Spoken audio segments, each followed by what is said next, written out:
这是当时在美国黑奴被强迫在棉花地里采摘的照片。这是我在网上可以看到的中国新疆的棉花田里的情景，40%多都已经进行了机械化的采摘。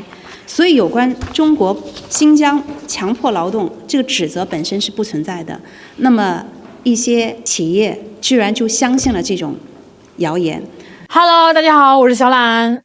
还记得吧？在那个2020年那会儿啊，咱们正跟那个疫情较劲呢，突然之间，国外那些大牌子啊，什么 H&M 啦、耐克啦、阿迪达斯啦，一个个的跟商量好似的呀，跳出来说我们不用你们新疆的棉花了。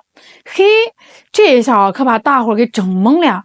咱新疆的棉花那可是世界顶级的呀，又白又软，质量杠杠的。哎，怎么就成了问题棉花呢？当时这个网上炒的那叫一个热闹，咱们自家的品牌像这个李宁啦、安踏都是站出来力挺新疆棉，咱们老百姓也用这个真金白银的投票，把那些瞎跟风的牌子打入冷宫。但是这事儿吧，咱不能光生气，得往这个深了琢磨琢磨，这好端端的谁在这个背后捅了我们一刀呢？你可能想不到，搅起这场腥风血雨，让咱们国家棉花产业损失上百亿的背后那个主要的推手啊，竟然是一个中国姑娘，一个90后，甘肃长大的女孩，她叫许秀中。这个姑娘啊，靠着一份凭空捏造、漏洞百出的研究报告啊，把自己包装成了西方反华势力的座上宾。这靠背叛祖国换来的荣华富贵能长久吗？今天咱们就来探一探究竟哦，看看这个许秀中到底是个什么来头，他现在又是一个什么下场。话说啊，这个许秀中1994年出生在甘肃嘉峪关，那他的家庭呢，按咱们现在的话说啊，那就是标准的中产，父母呢都在银行工作，家里的独生女，这条件啊，那可真的是捧在手里啊怕掉了，含在嘴里怕化了。父母呢对这个闺女啊，那叫一个尽心尽力啊。从小是各种兴趣班，一个都不能少，望女成凤的心啊，天下父母都一样嘛。你还别说，这个许秀中啊，他也确实是争气啊，脑子聪明。12岁的时候啊，就在这个奥数比赛里拿了个全国第3名。那时间一晃到了2012年，他通过自主招生考进了中国传媒大学，学的呢还是最吃香的播音主持专业。那可是多少学艺术的孩子的梦想殿堂啊！这按理说，这个人生剧本开局就是王炸，前途一片光明，对吧？可是谁也没想到啊，这大学生活非但没有让他变得更阳光、更优秀，反而成了他性格里那股拧巴劲的爆发点。他开始觉得啊，这个父母这么多年的培养和关爱，不是爱，是枷锁，是束缚。他开始讨厌这种按部就班的生活，对咱们中国的传统价值观产生了强烈的逆反心理。哎，你说奇不奇怪啊？那别人是求之不得的呀，他却弃之如敝履。到了大2呢，他做出了一个让所有人都大跌眼镜的决定，退学。他要去澳大利亚留学。这下这个家里面可就炸了锅了，这父母是苦口婆心的劝呀，闺女啊，这中传多好的学校啊，哎，你这专业出来前途无量啊，干嘛非得折腾啊？可是那个时候的许秀中啊，他是铁了心了啊，9头牛都拉不回来。这个父母呢，最终还是拗不过他呀，只能含着泪啊，看着自己倾尽心血养大的女儿踏上了去国外的飞机。他们可能怎么也想不到啊，女儿这一走呢，不仅是地理上的远离，更是精神上的彻底背叛。到了这个澳大利亚，一个全新的环境，对于很多人来说啊，是挑战，是机遇。可是对于这个许秀中来说啊，他发现了一个让他特别兴奋的成功捷径，是啥呢？骂中国。哎，你没听错啊，就是这么简单粗暴。他发现哦，只要他顶着一张中国人的脸，在这个台上面说中国的坏话，就能轻松博得眼球，获得那些西方人的掌声和关注。他最开始啊是去说脱口秀。哎，你能想象吗？一个中国传媒大学播音系的准毕业生啊，跑到这个国外的舞台上，用咱们最不擅长的脱口秀呢，去讲一些抹黑自己祖国的段子。他编造各种离奇的故事啊，说自己在这个中国如何受压迫，把这个无知呢当有趣，把偏见当观点。那些对中国本就不了解的西方观众一看，哎呦喂，一个从专制中国逃出来的受害者亲口说的，那还能有假？于是乎呢，这个掌声啊、笑声啊、同情心一下子都给了他。I'm from China. Whenever I tell people that this is all made in China, I don't know, I feel like a broken plastic doll that you're taking back to Target to return tomorrow. we're like a Huawei phone, you know. We have a lot in common. We're both cheap, easy to break, and a threat to national security. I don't like to tell people that I'm made in China because, you know, whenever I tell people that this is all made in China, I don't know, I feel like a Huawei phone. We're both cheap, easy to break, and a threat to national security. 许秀中尝到了甜头啊，他发现这条路啊，比勤勤恳恳学习、老老实实工作来得快得多了呀。他的这种特长很快就被这个澳大利亚广播公司啊给相中了。那这家媒体啊，咱也不多评价，反正你懂的啊。常年跟在老美屁股后面，对咱们中国那是各种戴着有色眼镜的报道啊。他们找到这个许秀中，开出了一个让他无法拒绝的条件：你来我们这儿专门做反华的报道和宣传，我们呢帮你搞定澳大利亚的永久居留权。面对这个天上掉下来的馅儿饼啊，这个许秀中连1秒钟的犹豫都没有，满口就答应了。从此呢，他就从一个小打小闹的脱口秀演员正式出道了呀，成了一个被人精心包装起来的反华工具人。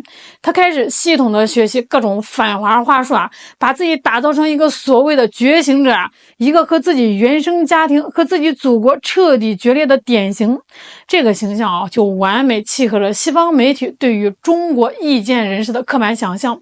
他也因此啊，在那个小圈子里迅速就走红了。Are you excited about Adelaide Zoo getting new pandas? I think, no. I think pandas, they're too lazy to and to the point that they're going extinct. I think they deserve what they have coming for them. Whoa! Look at me, this outfit I've got going. I am so much cuter than those giant, fat, not pandas. I think Australia is so lucky to have me, and the pandas, we can't let them go. Honestly. I'm Australian, the pandas are not. Yeah, exactly. They've got no loyalty, they've got no contribution. They just eat and not and they go extinct. I agree. 2016年啊，他跳槽到了一个更厉害的地方——澳大利亚战略政策研究所。这个地方啊，听着挺唬人的，像个正经搞学术的。其实呢，它就是一个反华宣传专业户。它的背后啊，有这个澳大利亚国防部的影子。他还拿着美国和北约的钱，其实说白了啊，就是个拿钱办事儿，专门负责编造和传播关于中国负面信息的谎言工厂。那到了这儿，这个许秀中可算是找到了组织呀，如鱼得水啊，准备开始他的大事业了。也就是在这里，他炮制出了那份让他遗臭万年的东西。时间来到2020年的3月，这个许秀中啊，他作为主要作者，发布了一份长达50多页的所谓研究报告。名字起的也挺吓人的啊，叫《代数的维吾尔人》。这报告里面信誓旦旦的说啊，从这个2017年到2019年，有超过8万名维吾尔族同胞被强制转移到中国内地的工厂里从事强制劳动。听着是不是挺吓人的？证据呢？他的证据啊，说出来的让人想笑啊。他本人从来一次都没有去过新疆，那他所谓的研究都是在澳大利亚的办公室里对着这个电脑屏幕闭目造车完成的。他是怎么研究的呢？靠着这个商业卫星地图啊，他在这个地图上看见这个新疆有几栋楼，这个楼外呢有这个围墙，他就说看，这就是集中营。他看见企业为员工盖的宿舍楼有统一的管理，他就说瞧，这就是隔离区。他把孩子们上学的学校硬说成是洗脑中心，这不就是咱们小时候玩那种看图说话吗？还是最不讲理胡编乱造的那种。他把所有正常的这种社会管理啦、扶贫项目啦、企业运营啦，全部都用最恶毒的语言进行歪曲和解读。那整篇报告是充满了想象、臆想和赤裸裸的污蔑，没有一点点实地调查，没有一个真实采访，就是这么一份漏洞百出，比这个小说还虚构的报告，却被这个西方那些反华势力当成了宝贝。美国的政客拿着这份报告在国会里大做文章啊，把它当成了制定涉疆法案的依据。2020年的9月，美国就通过那个所谓的维吾尔强迫劳动预防法案，禁止进口新疆的棉花和相关产品。紧接着呢，那个叫良好棉花发展协会的组织也宣布不再给新疆棉花做认证。然后呢，就是我们开头的那一幕啊，这一些国际大牌啊，纷纷就跳出来跟这个新疆棉划清界限。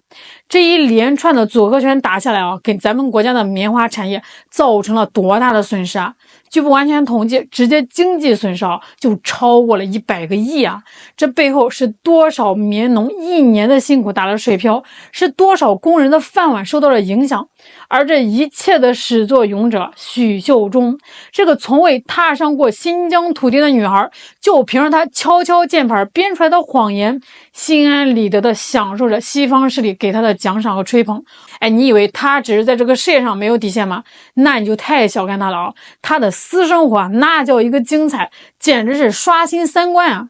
就在她因为这个新疆棉报告名声大噪的时候，2021年澳大利亚一个叫托马斯的私家侦探，估计是实在是看不下去了自己拍了4集纪录片，把许秀中在澳洲的老点给揭了个底朝天啊！视频里那个证据那都是实打实的，说他在澳洲这几年光是这个男朋友都交了10几个呀！这还不算完，更炸裂的少，他还经常参加那种嗨药派对，在聚众吸毒之后更是乱性啊！这种糜烂堕落的生活方式跟他从小接受的精英教育跟他父母对他的期望简直就是2个极端啊！更让人不齿的是，为了在那个圈子里往上爬，为了获取更多的资源和利益，他就不惜出卖自己的身体，跟他这个上司跟那些能够给他好处的人进行皮肉交易。他把自己的身体当成了换取职业发展和金钱的筹码，可以说是毫无道德底线可言了。这个事被爆出来之后正常人是不是得找个地缝钻进去啊？可是许秀中不，他不仅不否认反而理直气壮在网上回应。原话大概是这么说的：我吸毒，我跟谁睡觉，这都是我合法的个人隐私，轮不到你们来诋毁和批判。听听这是什么话呀？他把这个无耻当成光荣把这个堕落当自由有句老话说，旧社会把人变成鬼，我看用在他身上真的是再合适不过了。在他眼里，这个中国是个黑暗腐败的地方，可是他自己呢，在那个他向往的文明自由的国度里活成的又是什么样子呢？到底哪一边才是真正的文明，哪一边是藏污纳垢？相信大家心里都有一杆秤。